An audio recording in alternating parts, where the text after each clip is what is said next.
On continue les tops et flops, enfin mes tops et flops, hein, ça n'engage que moi, de cette année 2023. Et en prime, là, on va parler de Prime Video. Générique. Soit on meurt en héros, soit on vit assez longtemps pour se voir endosser la peau du méchant. Pour ce genre de choses, il existe des hommes comme moi. Il t'arrive de saigner. Vous pouvez respirer, vous pouvez cligner des yeux, vous pouvez pleurer. M'a ramené le conduit, celle-là. Maintenant que j'ai votre attention, Accroche-toi, petit. Allez, c'est parti. Donc là, on va parler de la plateforme Prime. Qu'est-ce qui m'a plu, moins plu? Ça ne reste que mon avis. Je rappelle, il faut faire son propre avis. C'est juste histoire de faire le point. Et du coup, j'ai envie de commencer donc, par le positif, mes tops. Et on va commencer avec une série française, Cœur Noir. Donc Cœur Noir, en gros, c'est une fiction, hein, donc une équipe des forces spéciales françaises. Ça m'a beaucoup plu, hein, donc le scénario, la cohésion, l'image aussi très très bonne. J'ai hâte de voir vraiment une saison 2. Donc là, si vous aimez tout ce qui est tactique, militaire, scénario, nos acteurs français, hein, Cocorico, franchement, je vous la conseille. Moi, j'ai hâte de voir cette saison 2. Hein, donc franchement, moi, vraiment, ça fait vraiment partie de mon top. Ça, c'est clair. On va rester un petit peu dans le côté militaire parce que là, effectivement, biopic, donc dévotion. Donc là, justement, alors non, ce n'est pas le Top Gun de Prime Video, non, non, non. Après, oui, je sais, c'est Jonathan Major, hein, qui joue le rôle principal. Mais Dévotion, justement, on va suivre des opérations, notamment un de nos premiers pilotes de couleur, enfin un des pilotes de couleur noire qui a fait vraiment ses exploits dans l'armée américaine. Donc franchement, c'est un bon biopic, hein, c'est assez intéressant. Donc moi, je vous le conseille, bien sûr. Hein. Donc après, à vous de faire votre propre avis, mais en tout cas, si vous aimez les histoires tirées de faits réels, donc les biopics, celui-là, moi j'ai vraiment bien aimé, c'est franchement bien sympathique. Du coup, après, là on va plus passer du côté film d'arts martiaux, donc Perfect Addiction. Donc là, notamment, en gros, le scénario, on a, on va dire un couple, à savoir l'homme, c'est un champion d'arts martiaux, enfin plutôt de combat en cage, et il a sa coach, donc c'est un couple, et on va vite comprendre que elle est sous emprise à la fois de son compagnon, donc la coach est sous emprise, mais aussi le couple, et en fait, donc ils vont se séparer, et elle va former, on va dire, son rival, et aussi ils vont tomber amoureux, mais là, elle va vite se rendre compte que la relation qu'elle va vivre, c'est une relation saine, et donc c'est plutôt pas mal. Donc on a une histoire d'amour, quand on dit Perfect Addiction, l'addiction au combat, l'addiction sous emprise aussi, et c'est vraiment pas mal du tout. J'ai beaucoup aimé ce film entre amour et arts martiaux, et les acteurs jouent très très bien, notamment la coach, mention spéciale pour la coach. Donc je vous conseille aussi, si vous êtes fan d'histoire d'amour, d'arts martiaux, ça c'est pour vous, c'est clair. Du coup, là on va dériver vers l'univers fantasy Griffon. Donc moi ce que j'ai aimé justement, donc ça se passe dans les années 90, donc la nostalgie des années 90 est bien présente et ça m'a bien fait plaisir. Et en fait notre héros va vite se rendre compte qu'il va pouvoir avoir accès à un autre univers, un niveau fantasy où un griffon règne et justement cet univers menace son univers, donc notre univers des années 90 est menacé par l'univers fantasy, par ce griffon. Et c'est plutôt pas mal, hein, donc cette quête à la fois dans les deux univers. Franchement, j'ai hâte de voir aussi saison 2. Donc à la fois la nostalgie des années 90, ça avait bien marché, et j'ai envie de découvrir cet univers, en gros... sous le règne d'un beau griffon. Donc franchement, ça m'a fait bien plaisir. J'étais bien embarqué dans ces deux époques. Et ça m'a bien fait plaisir. Je retourne du côté militaire, mais là, côté américain, de Covenant. Donc là, franchement, pas mal du tout. Donc là, pareil, l'armée américaine, vous savez, donc là, c'est une fiction aussi, a fait appel à des traducteurs. Donc souvent, on avait le militaire avec ses traducteurs. Et là, ce film met vraiment bien en avant. Donc c'est pas mal aussi du tout. Et franchement, là, en plus, le côté que j'ai bien aimé, c'est que, en gros, même quand le militaire américain est rentré chez lui, il a appris que son traducteur s'est fait capturer. Là, il va y retourner pour montrer la fraternité, l'amitié qui s'est liée entre les traducteurs et les militaires américains.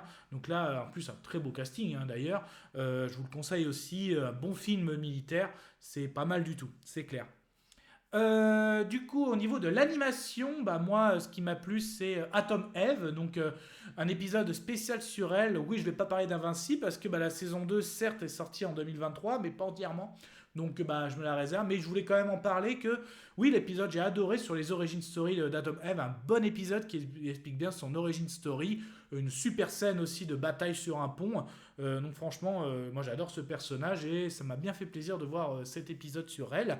Et on termine avec l'univers de John Wick où sur Prime on a eu le droit à trois épisodes, une mini-série ou une mini-trilogie sur le Continental. Donc c'est pas mal. Moi j'ai bien aimé cette époque, la pègre, comment... Donc c'est pas une origin story comment était fondé le Continental, c'est plutôt comment le directeur qu'on a connu dans les films John Wick est arrivé à prendre le contrôle du Continental. Donc le premier épisode c'est vraiment sur lui et son frère. Ensuite, comment il va mener la prise du Continental. Et tout l'épisode par 3 est sur la prise du Continental. Donc voilà, c'était plutôt pas mal. Voilà un petit peu mon top, ce que j'ai aimé sur Prime en cette année 2023. On va passer au flop. Bah déjà, dès le début d'année, on va dire, oui, une série surnaturelle, The Rig. Ouais, j'ai pas trop accroché. Voilà, j'ai du mal à me mettre dedans. J'ai appris, là, justement, en préparant cette vidéo, qu'une saison 2 va arriver très prochainement. Donc non, histoire, ouais, une plante qui a pris d'assaut une plateforme. Le côté plateforme m'attirait bien, mais même le casting, mais non, j'étais un peu déçu, j'ai eu du mal à me mettre dedans. Bon, bah à voir, hein, donc bien sûr. Une autre série, là, c'était bien la saison 2 de Carnival Row. Donc là, ce qui m'a plu, on était dans le Gaslight Fantasy, donc Fantasy, le surnaturel est assumé. Le Gaslight, on a l'ère victorien, donc en plus avec un super casting, notamment Orlando Bloom. J'avais beaucoup aimé la saison 1, hein, où justement, il faisait aussi bien des enquêtes chez les humains que dans on va dire ceux qui sont inhumains, hein. Donc on a des elfes, on a des fées, il y a un peu de tout. Mais là non, j'étais beaucoup déçu de la saison 2, il y a déjà beaucoup d'écart. Non, assez déçu, même si le monstre était vraiment pas mal dans la saison 2. Mais quand même, comme quoi le casting fait pas tout, c'est très très beau, mais non, sans plus. J'avais beaucoup aimé la saison 1, mais voilà, moi je m'attendais au destin justement du personnage que joué par Orlando Bloom, mais non, ça a dérivé, ça a trop dérivé en fait pour moi, et non. Voilà. Du coup, pareil, une autre série science-fiction un peu super-héroïque, Le Pouvoir, où là justement des jeunes demoiselles développent un nouvel organe et qui leur donne des pouvoirs liés à l'électricité. Donc sur le coup, ça avait l'air pas mal, mais après, au fur et à mesure, non, voilà, plus ça avançait et plus bof, parce que ça s'éparpillait un peu partout. Et ça avait du mal. Ok, c'était cool le fait, nouvel organe, nouveau pouvoir. Chaque femme pouvait voir comment allait faire son pouvoir. Mais après, ça commençait à devenir long, à chacun son histoire. Donc après, sujet intéressant, mais plus ça avançait, plus je m'ennuyais. Voilà. Autre qui m'a déçu, c'est Citadel. Donc voilà, vraiment la grosse série à la fois espionnage et science-fiction. Donc le premier épisode pour moi était super, hein, dans un train. Mais après, au fur et à mesure, ouais, j'accrochais pas trop non plus. Donc beaucoup, beaucoup d'argent pour ça. Et en plus, apparemment, cet univers à 7 ans. Donc, en gros, j'étais plus attiré par la bande-annonce des spin-offs que tout au long, pareil, de grands acteurs, de grands moyens. Et ouais, voilà, j'étais vraiment un peu déçu. Autre que j'étais déçu, La Roue du Temps, la saison 2. J'avais adoré la saison 1, à savoir justement une Aes Sedai, une sorte, oui, de sorcière qui arrivait dans un village et qui avait dit en gros, parmi vous, il y a plusieurs personnages, vous êtes l'élu, hein, le dragon réincarné. Et donc la saison 1 était la quête pour savoir qui était le dragon réincarné, mais même si on se disait c'est peut-être lui, c'est peut-être lui, c'est peut-être lui, d'autres avaient d'autres pouvoirs comme d'autres des futurs Aes Sedai, une avait un don par rapport au loup, donc ça avait l'air assez intéressant. Là, la saison 2, mais tout le monde est séparé. Leurs histoires, pareil, j'ai pas trouvé ça intéressante. Il y a que l'épisode final que j'ai aimé où tout le monde est ensemble et ça y est, on a une révélation vraiment. On savait que même tout au long de la saison 2 qui était le dragon réincarné, hein, mais rien, aucune évolution dans la saison 2. Donc non, il y a que l'épisode final qui m'a plu, donc ça fait très peu pour une saison entière quand même. Une autre saison d'un univers partagé que j'adore, l'univers de The Boys, avait proposé son spin-off live action Jinve. Donc là, pareil, moi déjà, je suis pas fan hein, des ados, des films teen movie ou teen série. Bah là, pas du tout. En plus, très très penché sur le sexe, la drogue. Après, c'est le sujet, hein, mais des fois, ça me devenait même trop gênant. Donc non, j'ai pas trop accroché.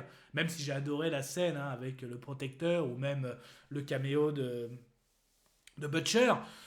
Mais non, non, j'ai pas trop accroché non plus au spin-off. Par contre, ça m'a bien hypé pour la saison 4. Donc ça a marché pour me hyper.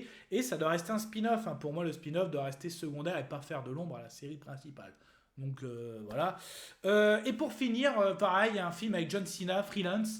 Donc non, j'ai pas trop accroché non plus. J'attends toujours le film référence avec John Cena parce que je l'ai adoré en tant que catcheur. Je pense qu'il a un beau potentiel, mais il lui manque encore son film référence. Et c'était pas celui-là, donc pour moi, déception. Donc voilà, je voulais faire mon top et flop 2023 sur Prime Video, donc assez partagé. Donc n'hésitez pas à dire en commentaire quel est votre top, quel est votre flop. Et puis ben, on se voit plus tard pour les autres top flops dans d'autres plateformes ou d'autres supports. Kenavo. Je vous souhaite une agréable soirée. Désolé pour le bordel. Au revoir.